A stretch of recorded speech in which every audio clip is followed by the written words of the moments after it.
Birthday number 1. Nor is there a birthday number 2. Nor is there a birthday number 3. Birthday number 1 stands out there on the skyline of history, solitary, alone, impregnable, unchallenged. It was the 753rd year after the founding of Rome.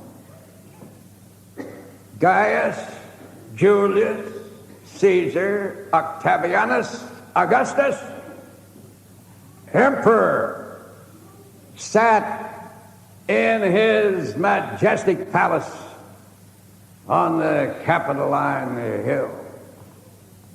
He ruled the world. Far away in a little Syrian village, a young, humble mother named Mary was taking care of her baby boy. And they were in a stable. It wasn't too many years until the palace and the stable were engaged in combat. And the palace crumbled into dust. The stable triumphed. The only way now that you even hear about Augustus is in connection with the Christmas story. Otherwise, nobody remembers him. But everybody remembers the baby born in that stable. Now, how do you figure it? This is one of the strangest stories ever written. Nothing ever like it. In fact, the date on which he was born became the watershed of history. That which had happened previously was known as BC, before Christ. That which happened afterward was known as AD, after Christ. Birthday number 1. What a remarkable, incredible story. Now, in this country, we have really only 2 birthdays that we celebrate universally. One is the birthday of a man named George Washington, who was born on February 22nd, the father of his country. The other birthday is that of Abraham Lincoln, who was born on February 12th. And he was the savior of his country. But now, we've even tampered with these birthdays. And if those 2 gentlemen were to come back, they'd have no idea as to when they were born. For their birthdays have been used as a device to get a long weekend. But nobody has ever yet laid his hands on December 25th, because that would be maybe considered mildly blasphemous. Although, what's a day more or less? But it's birthday number 1. Jesus was born in Bethlehem of Judea in the days of Herod the king, and wise men came from the east, for they had seen his star. The wise men now come not only from the east, but from the west, from the north, and the south. Because, to use an old rendering of the passage, they had seen the rising of his star. And that star continues to rise, nor has it reached its zenith. Birthday number one. Now, why do we venerate it so? Why do we think of it as the greatest birthday that ever occurred in the history of the human race? Why is this man whose birth we honor so terribly different than any other man who ever lived, so more exalted? Well, it's not for any grandiose reason. We consider him to be the Son of God, the eternal King, and all those great theological affirmations. But a basic reason is that he brought a strange new principle into the world. A principle that you might call compassion. And it was unique because the ancient world was built entirely upon force and cruelty. I read somewhere that there was not a single children's home in all the ancient world under Caesar Augustus. Very few hospitals. The poor had no place whatsoever, no standing. An emperor with his thumb could condemn a man to death without trial by jury. He could destroy human beings in large numbers at his will. There was no such thing as socialized human kindliness. Well, now, no doubt young men loved young women, and young women loved young men, and young parents loved babies, and young families loved their grandparents. But this thing called compassion, that has become so taken for granted today, though it doesn't exist in full measure, never existed until Jesus came into this world. He said, "Be ye tender-hearted, loving one another, forgiving one another, as God through Christ forgave you." He came to take away vindictiveness, meanness, hostility, and brought compassion into the world. And always this has been the ideal of Christian civilization, to love one another, especially those who are poor, sick, unfortunate, or in trouble. Always at Christmas time, I find myself reading once again a marvelous poem written by an American poet named Edwin Markham. I had the pleasure of knowing Edwin Markham. He actually looked like Santa Claus. He had great head of white hair and a great white beard. And he wrote some of the finest of our modern poetry, although he wasn't a modern poet in the sense of modernity.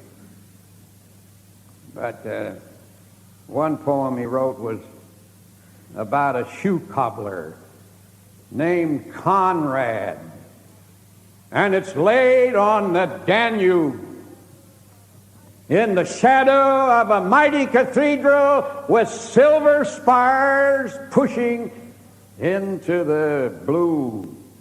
And Conrad was a humble, honest Christian man. One night, he had a dream.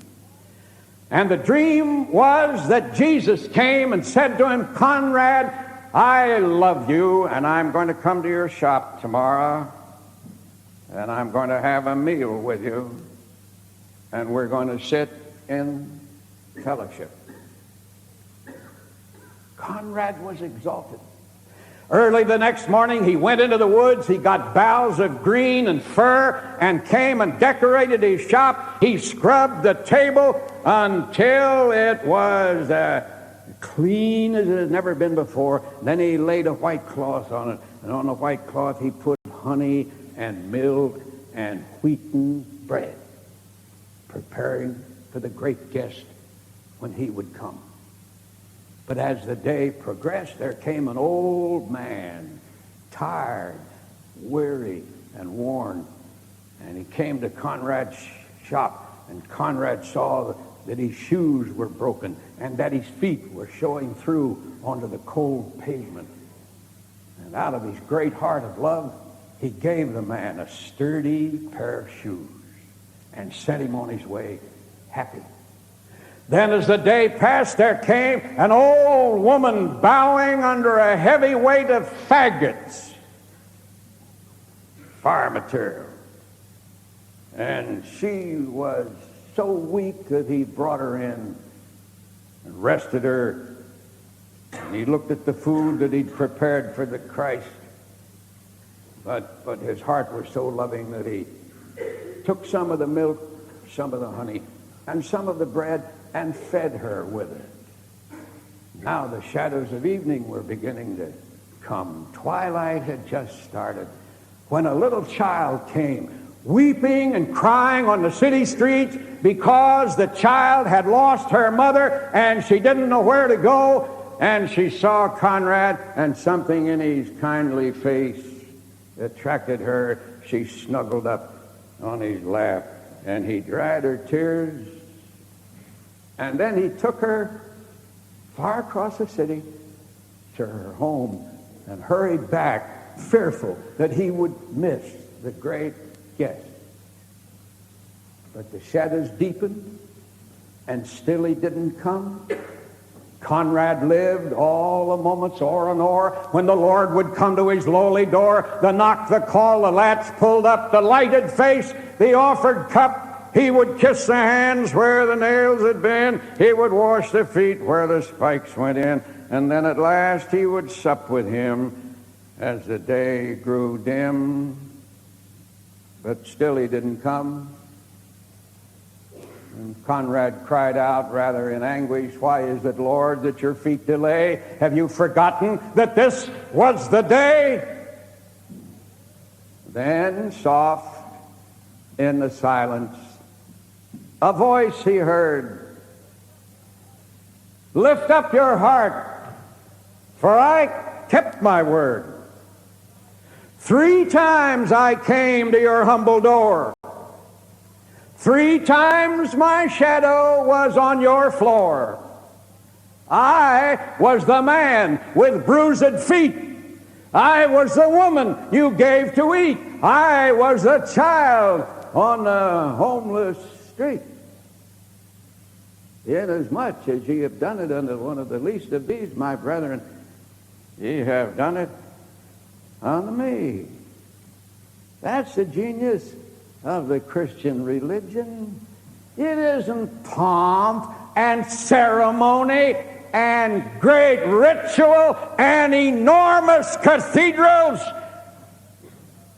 It's a simple, humble man who went around loving everybody. That's why you're here today. Why I'm here. That's why millions around the world today sing songs of praise to him, because he brought the compassion into the world. Beautiful, isn't it? Birthday number 1. I picked up a magazine a couple of days ago, leafing through it, and I saw, believe it or not, an article by myself. It's about a dear friend of ours, Ursula Van Ash Stingley. Now, Ursula is Swiss-born, and she lived with us for 3 years before she went home to Switzerland and married a fine young man there. And we've always missed Ursula. She was a sweetheart. She wanted to come to the United States to learn English. And when I first met her, she was far from being an English scholar. In fact, she couldn't say a single English word. So I had to talk to her in German. And she found great difficulty in understanding my German, because my German is anything but good. It's very poor, as a matter of fact. I'll never forget the first conversation I had with her. I always liked Swiss cooking, and I hoped that she would be a good Swiss cook. So I liked her looks right off. I loved her. But I still want to know, could she cook? So I said to her, der Wiener Schnitzel, und der Spatzli, und der Rösti potato. I didn't know the word for potatoes at the time. Rösti. Machen Sie es gut? She says, yeah, yeah. I said, yeah, yeah, we're in. And so she came, and she lived with us, and she made the most beautiful meals I ever saw. Well, came the first Christmas, and she was in our house, and Christmas presents began to come in. We get a lot of presents from a lot of people. Some people I don't even know. They're not rich presents. They're just loving presents.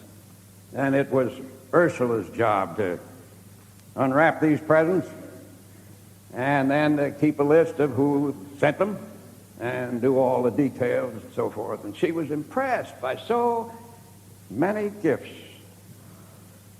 But she didn't know what to give us on Christmas. And this bothered her. So on Christmas Eve, she went down to Lexington Avenue to a store, and she bought a beautiful little baby dress. And she didn't have all that much money either. But it was a beautiful dress. She had it wrapped up in beautiful paper. And then she went out in the street looking for a poor home where she could find a very poor family with a poor little baby that she could give the dress to. So she went up to one of these resplendent major domos known as a doorman. And she said to him, please, Herr Doorman, where can I find a poor street? He said, what's that, miss? She said, I want a poor street where there'd be poor houses, where there'd be poor people. Well, he said, maybe you go down to the Lower East Side. Maybe, he says, you go other places, and he named places. But she'd never heard of these places. And she didn't know how to get there if she did, so she walked up the street, and it was bitter cold, and she was fighting the wind, wherein in the midst of traffic she heard the tinkling of a bell, and there she saw a Salvation Army man. Now this was familiar because back home they had Salvation Army man, so she went up and she said to him, Mr. Salvation Army man, where can I find a poor baby in a poor street? She said she'd heard of the poverty-stricken sections of New York, but she was now on Park Avenue in Lexington, and it didn't look all that bad. And she says, where is there such a place? And he said, what do you want that place for? He says, well, I want to give a poor baby this little dress that I bought. Well, the man said, I'll be off in a minute. My relief man will come, and I will take you. I know many such places where there are many poor babies in poor families. So they got into a taxi, and she told him all about why she wanted to do this. And he listened attentively, and the taxi man listened too. And when finally they came to this indescribably poverty-stricken section, and she looked up at this bleak house, the taxi man said, take your time, miss. I'll be waiting for you here. Don't you worry.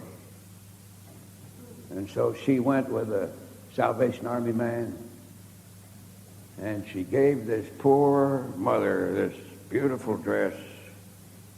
And the mother opened the package and burst into tears. And she said to the girl, why did you do this? She says, it's a gift that I'm not only giving to you, but I'm giving it to a family over in Manhattan. So she went back and she got into the taxi. And the taxi brought her back to Fifth Avenue, uptown, and deposited her at the door of the residence where she lived. And she fumbled in her purse for some money. But the taxi driver said, no charge, miss. You've paid me like I've never been paid for a fare before. You're a sweet girl. Merry Christmas. So the next morning when we were opening all these presents, Ursula told us this story. She said, you seem to be getting everything. I couldn't give you anything. But she said, I figured that Jesus might want me to go and do something for some poor person. And in doing that, I'd be giving you a gift of love. This has been 10, 15 years ago, and the meaning of the gift to me is so profound and so deep that I can hardly tell it to you without being deeply emotionally affected. Because as this little girl sat there telling us this story, I seemed to feel the presence of that one who said, be tender-hearted, loving one another. Birthday number one. And the second thing is that he brought new life to people in the world.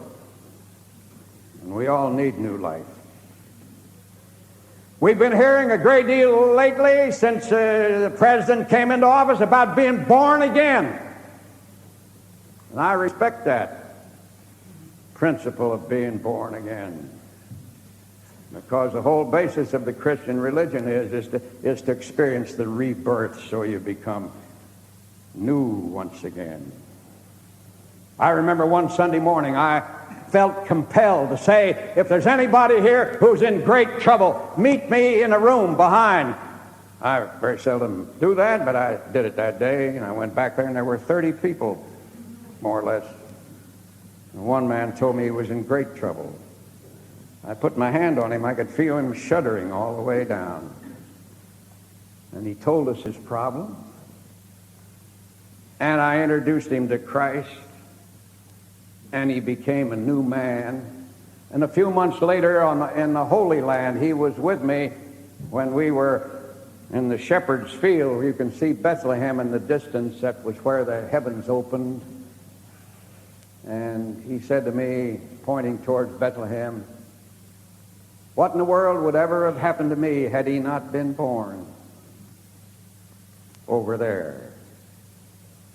Because he said, by his grace, I have been born anew. I'm not the same man I was. That's why the world loves him, because he makes people different than they have been. Birthday, number one.